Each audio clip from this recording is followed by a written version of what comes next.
Olá, meu nome é Lázaro Reis e hoje eu gostaria de compartilhar com vocês algumas questões que são tratadas em um dos seminários do curso de especialização em Direito Tributário, do IBET. Trata-se do seminário voltado ao tema da realização da dívida ativa, que aborda a execução fiscal, a medida cautelar fiscal e também os meios de defesa do contribuinte em face da execução fiscal.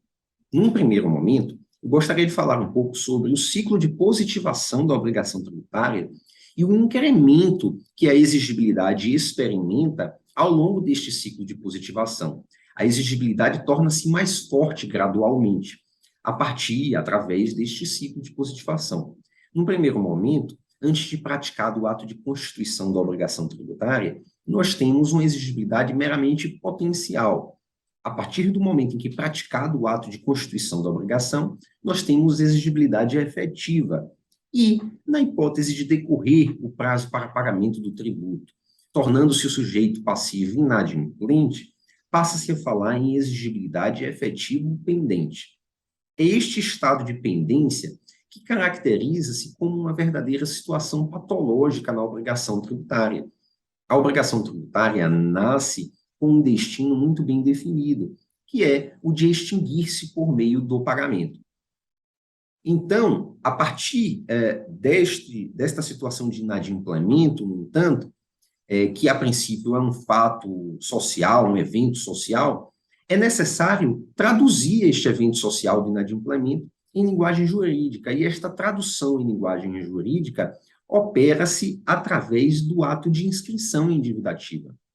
O ato de inscrição em dívida ativa, que nós conhecemos como um ato de controle de legalidade, é, do ponto de vista normativo, a decorrência de uma norma que tem como antecedente o fato do inadimplemento e que tem como consequente uma relação jurídica de responsabilidade patrimonial. É através desse ato de inscrição em dívida ativa que confere-se executabilidade à obrigação tributária e permite-se que a administração fazendária prossiga na cobrança, e agora uma cobrança muito mais contundente, já que, a partir da inscrição em dívida ativa, será possível a propositura da execução fiscal, através da qual realizar-se-á a prática de atos de constrição sobre o patrimônio do sujeito passivo. Então, percebam que exigibilidade e executabilidade são noções que não se confundem. A exigibilidade se faz presente desde o princípio, porém, a executabilidade somente surge a partir do ato de inscrição em dívida ativa. Por outro lado, gostaria também de falar um pouco sobre as defesas do executado na execução fiscal, e especificamente a respeito da exceção de presecutividade. A exceção de presecutividade tem larga utilização na prática tributária, precisamente porque permite ao executado agitar determinadas matérias, independentemente do oferecimento de garantia, como é necessário no caso dos embargos à execução fiscal. Porém, sabemos que a exceção de presecutividade somente tem espaço nas situações em que se está diante de matéria conhecível de ofício ou que não demande dilação probatória, ou seja, que não demande cognição investigativa. Daí é frequente que, sendo a exceção de presecutividade mal sucedida, o operador do direito passe a ter dúvidas sobre quais matérias poderiam ser objeto dos futuros embargos à execução fiscal.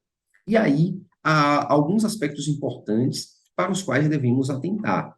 Primeiro, se nós estivermos diante de uma decisão que simplesmente rejeita a exceção de presecutividade, por entender que aquelas matérias suscitadas pelo executado deveriam ser objeto de embargos à execução fiscal, esta é uma decisão que não faz coisa julgada em seja apenas uma preclusão, já que o executado não poderá suscitar novamente aquelas mesmas questões por meio de uma nova exceção de presecutividade. Se nós tivermos, porém, uma decisão que julga procedente a exceção, devemos fazer uma distinção, observar se esta decisão apontou apenas que a Fazenda Pública não tem direito ao processo executivo, como, por exemplo, nos casos em que a execução fiscal é proposta quando a obrigação já encontrava-se com a exigibilidade suspensa, o que pode ocorrer. Nesta situação, tão logo superado aquele óbice, a execução poderá ser proposta novamente. Esta decisão nada diz com o ciclo de positivação da obrigação tributária. Porém, se nós estivermos diante de uma situação em que a decisão é de procedência da exceção e diz diretamente com a obrigação tributária, esta decisão produz uma norma individual e concreta que retorna ao ciclo de positivação e enseja a extinção da obrigação. Porém, se nós estivermos diante de situações em que a exceção é conhecida, mas é julgada improcedente, nós devemos observar um aspecto importantíssimo, é que a causa de pedir disposta na exceção de presectividade será naturalmente distinta de outras causas de pedir que possam ser suscitadas por meio de embargos. Porque, lembrem-se, a exceção de presectividade tem um cabimento restrito, somente comporta determinadas causas de pedir, que não demandem dilação probatória, que não demandem cognição investigativa. Então, sendo esta a situação de diferentes causas de pedir, esta exceção de prescritividade julgada improcedente não impedirá que outras questões sejam suscitadas em posteriores embargos de execução fiscal. Então, são estes os aspectos que gostaria de compartilhar com vocês. Muito obrigado e até mais.